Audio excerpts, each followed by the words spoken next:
Welcome to Dodgers Dogs. As part of the Dodgers Daily Network, Casey Porter here. So glad that you decided to tune in. Wow, what a way it was to get to 8-0, which passes the 1933 Yankees for the best record of any team that won the World Series the previous year. I mean, you talk about the range or gambit of emotions last night. That was it. Not just for the team. I mean, you came out in the first couple of innings and it looked like the Bad News Bears. And then as the game went on, Atlanta just kept not scoring. The bullpen kept doing their job. Blake Snell, who was not sharp whatsoever last night, we'll get into his start and all of that. It was just rough early on. You had some errors. You were getting behind 5-0. And it just looked like one of those nights like, hey, the 7-0 has been fun, but the Braves are a really good team. It was great to tie the 1933 Yankees team, but it's kind of come to an end. But not this Dodgers team. I mean, if you're the Braves or any other team in Major League Baseball, you got to be thinking with some of the games the Dodgers have played, with some of the errors they made, and at times some of the lack of offense, you got to be thinking if we haven't been able to figure out a way to put a loss in the column for the Dodgers yet with some of the ways they played, what's going to happen when they actually do hit stride? I mean, this is a scary situation for Major League Baseball. What a game it was last night. Of course, Max Muncy, he is the guy that you run the gambit of emotions for. He kind of typified the entire game last night, where he had the couple of errors early on, just did not look good whatsoever. And then there in the eighth inning, you knew that Max Muncy was going to make good. Hey, of all the things you can say about Max Muncy, yes, does he strike out too much? We talk about his offensive profile, the boomer bust, that on this Dodgers team, because there's enough good hitters around him, the Dodgers can absorb him. But yes, he does strike out too much. Is his batting average high enough? No. Is his defense always great? No. Now, it has gotten better. Coach Holt and Coach Walkoff have both talked about that. But you knew there in the eighth inning that after the couple of errors and that led to the 5 runs, that he was going to make good. And he definitely did that as he really just hit off of an elite right-handed pitcher in Iglesias. And he hit a changeup and, again, just stayed on it. And that was, no analyzation of that. What that is that's just a competitor that is not feeling good about the night so far and is like, you know what, I'm going to make good for it. And he absolutely did. And then the walk-off from Shohei Ohtani on Ohtani Bobble Night. Wow, what a deal that was. So we did get the full Blake Snell experience, no doubt about it. I am not going to sugarcoat it. I don't enjoy watching Blake Snell pitch. It just drives me insane. The ball's not in the strike zone. The ball is in the strike zone. And then borderline pitches, everybody's complaining about him because he's all over the place. And I'll say this, hey, there were a couple of strikes that were strikes, no doubt about it. But it's human nature. You're not using robots yet. Bring the challenge system, no doubt. And whenever you're here, whenever you're there, whenever your breaking balls aren't landing, whenever the fastball actually landed in the zone by the end of the night at a fairly decent enough clip, the clip that we talk about quite a bit. But when you're erratic and you're not throwing strikes and everybody's unsettled in terms of like an umpire, you get into that rhythm, and then all of a sudden the umpire misses a couple of borderline pitches that probably should have been called strikes because they're kind of in the mode of calling balls. And so you get into that rhythm. And then another thing about a guy that doesn't throw a lot of strikes is that your defense is on their heels. I mean, that's as old as time. Hey, no excuses for Max Muncy. No excuses for Major League defenders. They have to make plays. There's no doubt about it. But it does, just human nature, even as a major leaguer, it is harder to play defense behind somebody that doesn't just, if you got a guy out there that's just filling up the zone and you're going to get a ground ball, possibly the next pitch, human nature tells you lock in a little bit better. Whereas if you have a guy, it's ball, then you have a swing and miss, and then a couple of balls, swing and miss, and it's like, it's just erratic and it's not, you're just kind of standing on your heels a little bit more. It makes it harder to play defense. I will say this, even in the 2-run inning early on to get the the Dodgers in the first inning, not just early on, first inning. One of the most unsung plays, you kind of go back, a lot of times whenever you hit a buzzer beater like the Dodgers did last night with Shohei Ohtani, what you do is you go back and you go, well, we missed the front end of a 1-on-1 here. We let an offensive rebound. On this possession, they kicked it out for a 3. Those are really, hey, as Coach Holt says, the walk-off is just the last play of the game. But there were several other parts of the game that determined whether you were going to win or lose. How about the relay by Mookie Betts in the first inning to cap it at 2? Because, hey, then it would have been 3. Then who knows how many runs the Braves would score. But how about getting down 5-0 and not allowing the Braves to score again? The bullpen, Jack Dreyer 2 innings. You're talking about Ben Kasparius. Super proud of Ben Kasparius. First inning was pretty easy for him, but hey, he had what's called an up-down, meaning he had to go sit down, he had to absorb the environment around him, and then he had to get back up and he had to go pitch again. Something he has not done this year at the major league level. So after the up-down, you saw him come back out in the second inning, not nearly as sharp. And the next thing you know, bases are loaded, nobody out. And guess when Ben Kasparius did his best work? Right then, with the bases loaded and with nobody out, got out of it. And because of that, I always say, comebacks, if you're going to come back, like the Dodgers were down 5-0, where do comebacks start? Comebacks always start by hanging zeros on the board. How about 7 zeros in a row for the Dodgers? The bullpen, the Dawgs in the bullpen, again, were just simply fantastic. Kirby Yates also threw a really nice inning, and Jack Dreyer just looked simply fantastic. Super proud of him. And so I thought the relay early on from Mookie Betts to cap it at 2, to not let the game get away from the Dodgers, very unsung play. I was very proud of Mookie, or not Mookie Betts, but Max Muncy. Just the competitive element, the competitive edge, so to get back to him.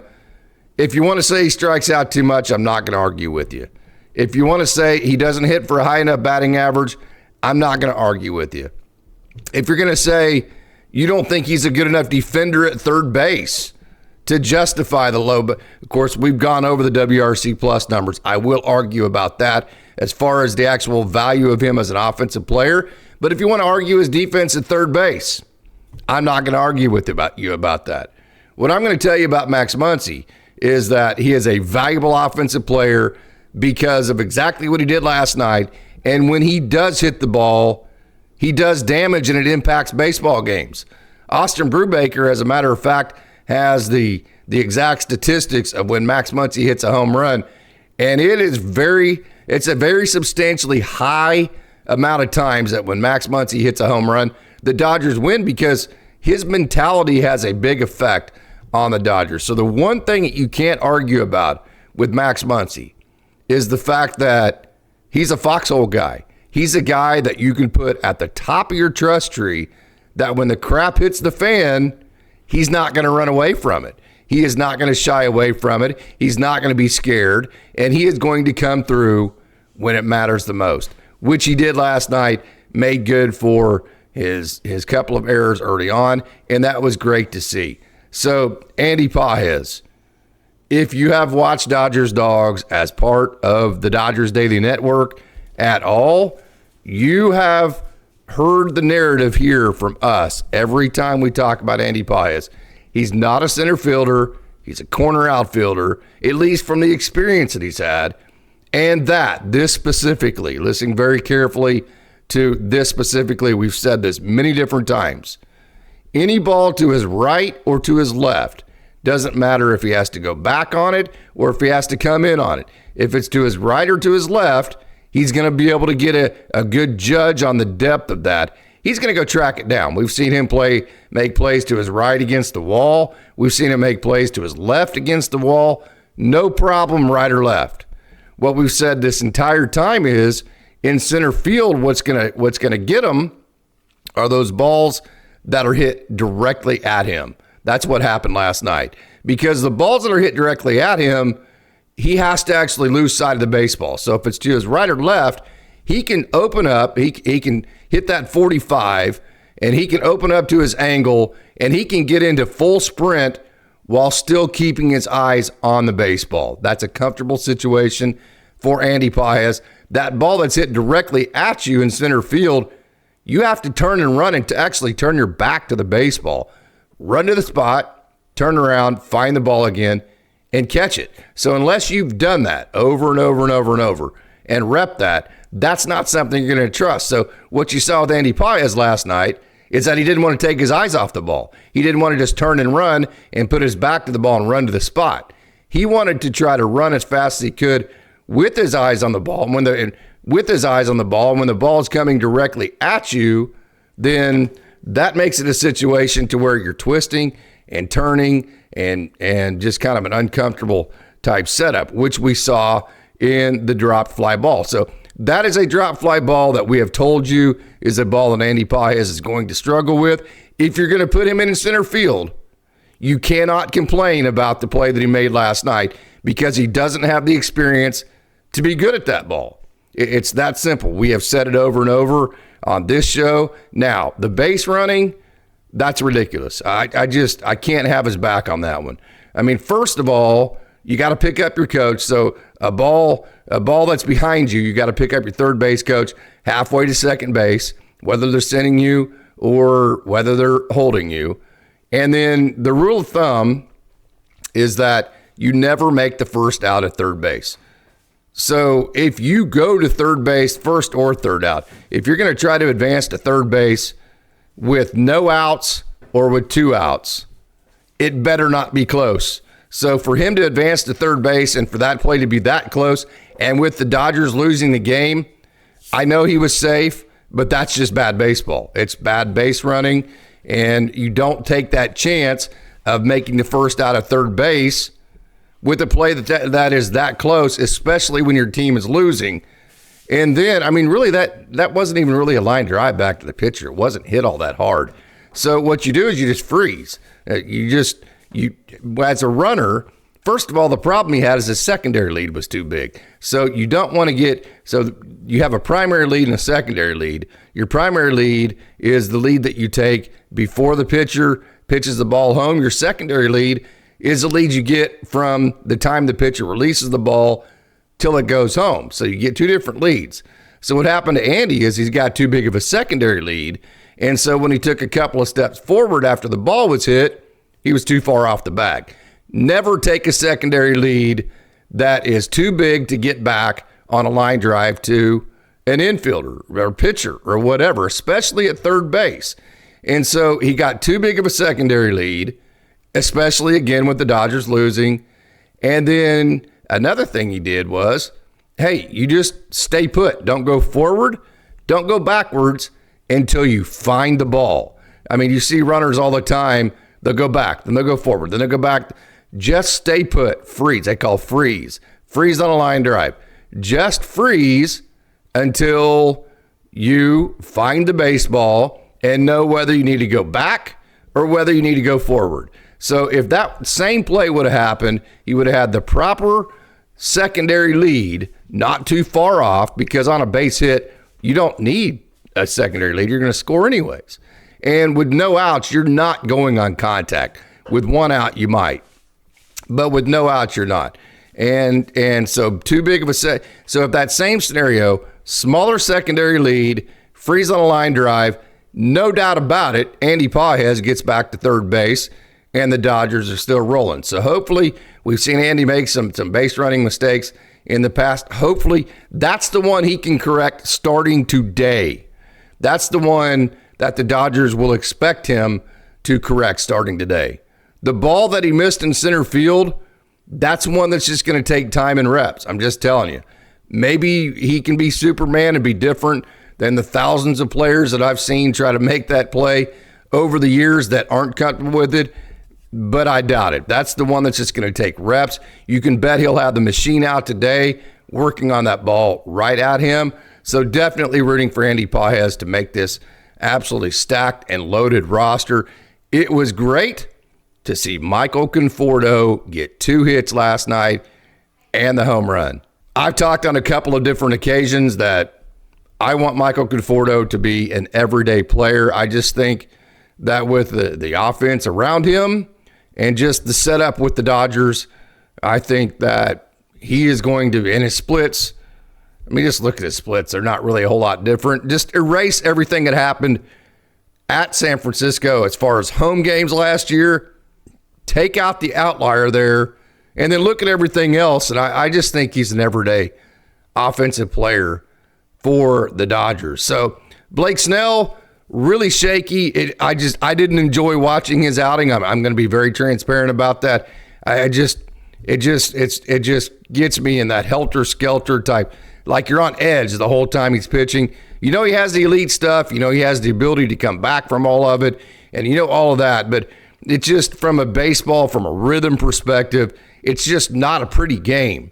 It's an explosive game. It's just not a pretty game when he's out there. Andy Pages, I think, needs to learn his lessons from his base running. Needs to just continue to rep that ball in center field. Good to see Michael Conforto get a couple of hits. And how about the 2 hits in front of the home run for Shohei Ohtani? It's amazing how when you do things right, Shohei Ohtani really just trying to be a great hitter first. It's amazing how then whenever you do that, then you end up hitting the home runs.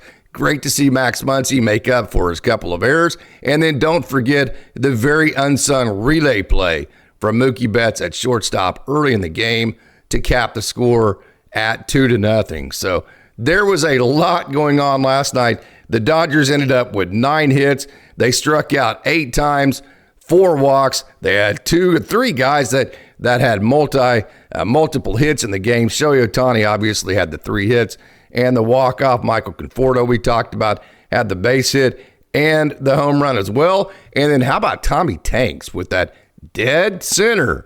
We have been stuck on that dead center thing. I told you, man, whenever you hit one of the dead center, that usually starts a good streak. That has absolutely happened for Tommy Edman. No doubt about it. And then Ben Kasparius, we talked about him. What a great 2-inning outing, the way he came through, the bases loaded, nobody out. After his up-down, the way that Jack Dreyer cruised, and Kirby Yates is absolutely nasty. So, hey, we have a lot of action down on the farm to get to. Super excited about it last night. Matt Sauer was on the bump. He looked really good for Oklahoma City. Hae-Sung Kim, he got him a double. He had him a nice defensive play that we're going to cover. James Outman had a nice diving catch as well. Ryan Ward had a good night. So we have a lot of great action to cover. So let's not waste more time. Let's get right to it, and let's take a trip down on the farm.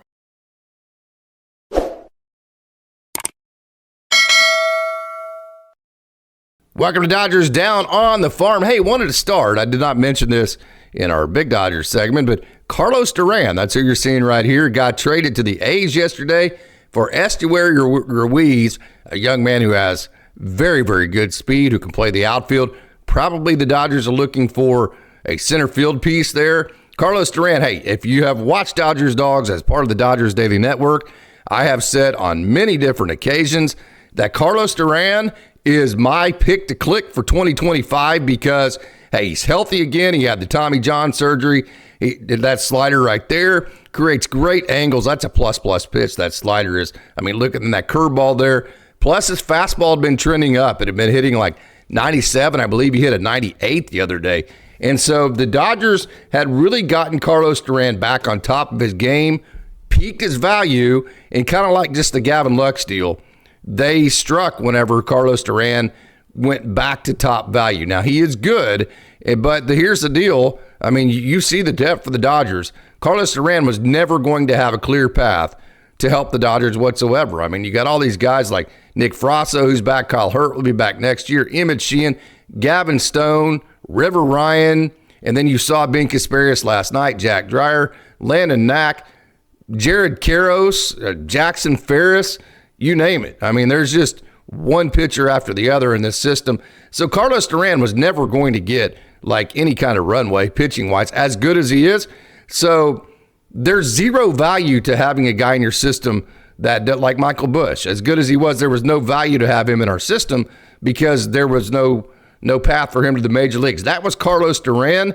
So strike while he has top value that's what the Dodgers did. It is a win-win because Carlos Duran gets to go to the A's and have a very clear path. And as a matter of fact, I have communicated with him. Super excited about getting to do that. So congratulations to Carlos Duran, who got traded to the A's. I wanted to cover that first. And now as we move to the AAA Oklahoma City game, check this out. That's Matt Sauer pitching. I love those Comets uniform. Look at that nice defense. Hey, routine play. I get it. That is absolutely a routine play from Ha-Seong Kim. But what I want you to notice, watch the amount of ground that he covers and how easy he makes it look with his athletic ability. I mean, that's a lot of ground to cover. And then look at the transition. See how he's able to slow down, and because his arm is so strong, he doesn't have to load up. I mean, there's no windup whatsoever to this throw. Watch the throw here. Zero windup. He's able to throw from the position that the ground ball took him to. He doesn't have to bring his arm back on top or any of that because his arm is strong enough to do that. And it's just effortless the way that, watch how effortless it is that he lets go of that ball right there. And so, yes, that is a routine play. Those are the results. But what I wanted to show there was just kind of the simplicity of which he actually was able to hit that ball to make that play last night. And then he also got a hit. This is just his typical swing right here, as we've learned. If you watch how tilted his bat angle is. Let me actually slow this down, and let's get actually a good look at the swing here of Ha-Seong Kim. Let's get a side look at him. I think you're getting ready to get one right here. Let's take a look right here. Watch how he tilts the barrel here. And that's why that pitch low is the one. See how tilted his barrel is? He has this pinwheel swing right here. So he doesn't come directly at the ball like that runway. He doesn't swing on the runway right here like a lot of the Dodgers do. He actually pinwheels like this. And because of that, that's going to, see how he kind of pinwheels that right there? See how that barrel comes around like that? Because of that, he's going to be better on those low pitches like that one right there. So I wanted to show you that hit from Ha-Seong Kim.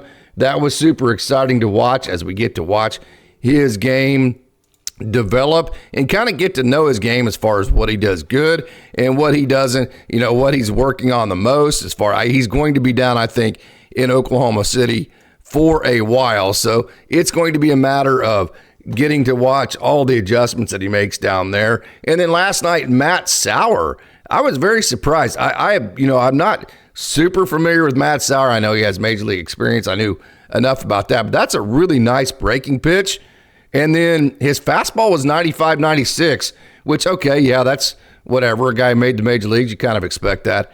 How about 2,600, above 2,600 on the spin rate for Matt Sauer? So his fastball has some very explosive qualities. And then he threw his fastball for a strike. I mean, he's a professional strike thrower. Then that changeup there is really nice.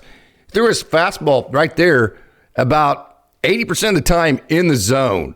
And so lots of strikes. His cutter was very good. And then you saw a changeup, curveball, and it paired with a fastball that had good explosive qualities to it and was in the strike zone a lot last night. So Matt Sauer, I've seen him some, but not a ton. But it was fun to kind of watch him last night in Oklahoma City and get to know him a little bit better. And really, to be honest with you, very impressed with the overall arsenal, and then very impressed with the fastball qualities that he showed. And then Nick Frasso, young man, hey, he's 91, 92, 93, 94 sometimes.